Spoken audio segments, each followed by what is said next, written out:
धन्यवाद।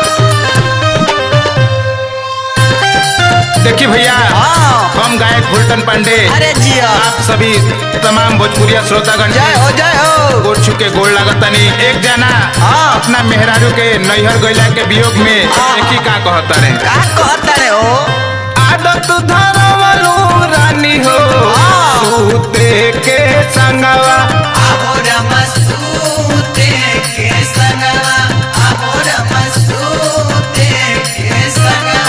आदत धरवलू रानी हो सूते के संगवा जनी जनई हरावा रानी हो जनी जनई हरावा रानी हो अरोई पालंगवा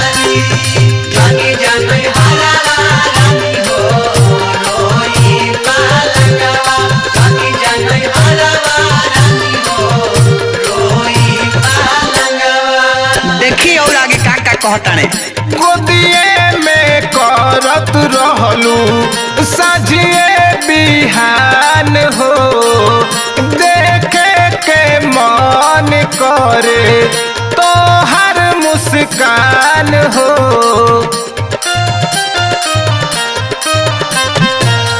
गोदिए में करत रहलू साझिए बिहान हो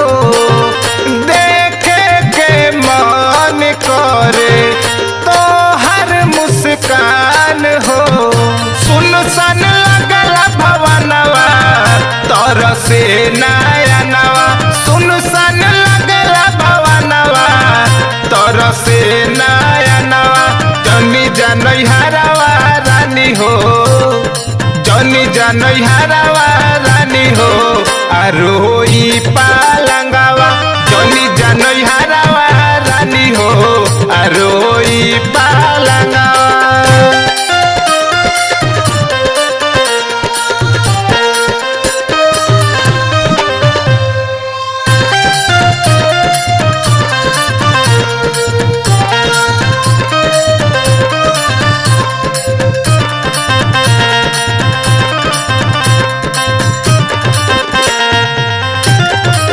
बड़ा दुख में होके कहताने चली गईलू रानी हमके छोड़ी के अकेल हो घरवा में कैसे रही लगताटे जेल हो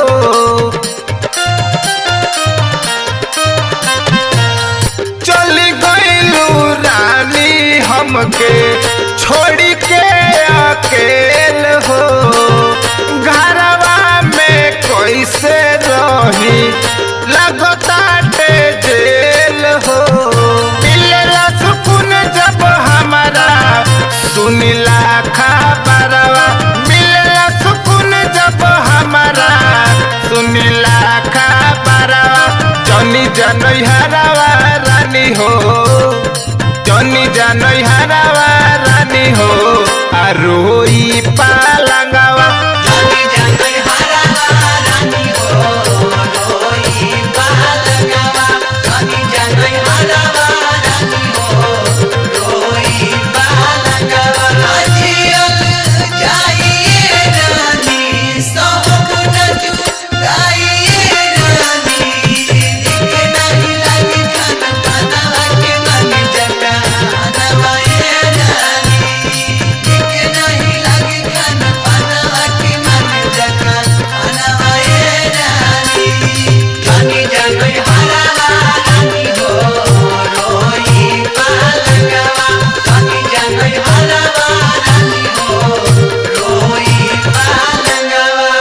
का कहले भैया नेहार जाई मानो बतिया हमार हो खाना रहलू तू ही तैयार हो।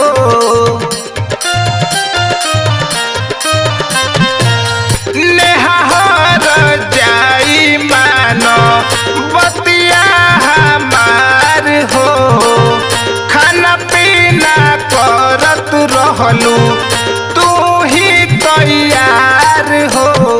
भूलटन के आवे न निंदिया सुतेला पालंगवा।